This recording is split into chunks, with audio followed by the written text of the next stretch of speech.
এই ବର୍ଷ ଜାନୁଆରୀ ମାସରୁ ମେ ମାସ ଭିତରେ ଗୁରାଣ୍ଡି, ପାରଳାଖେମୁଣ୍ଡି ଏବଂ କାଶୀନଗର এই ତିନି ଥାନା ଏରିଆରେ ଚେନ୍ ସ୍ନାଚିଂ ହେଇଥିଲା। ଏନ୍ଏଚ୍ ଉପରେ, ଷ୍ଟେଟ୍ ହାଇୱେ ଉପରେ ବିଶେଷ କରି ଯେଉଁମାନେ ବୟସ୍କ ଲୋକ ଯାଉଥିଲେ ସେମାନଙ୍କୁ ଟାର୍ଗେଟ୍ କରିକିରି ସିଙ୍ଗଲ କ୍ରିମିନାଲ ବାଇକ୍ରେ ଆସିକି ତାଙ୍କଠୁ ସ୍ନାଚିଂ କରିକି ସୁନା ଅଳଙ୍କାର ନେଇଯାଆନ୍ତି। এই ঘটনা উপরে গুরান্ডি থানার 3টি কেস, পারলাখেমুন্ডি গোটিয়ে কেস এবং কাশীনগর থানার গোটিয়ে কেস হয়েছিল। ये सबको आमर एसडीपीओ पारलाखेमुंडी निजे केस गुड़ी को निज तत्वावधान टीम को परिचालना करुले।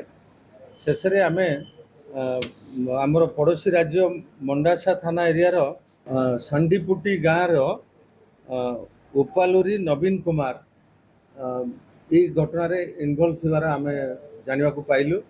से पारलाखेमुंडी प्राय गत 2 वर्ष हम निजर जड़े विवाहिता भौणी सहित गोटे घर भड़ा नहीं रही छोट लुगा दुकान करके बेपार कर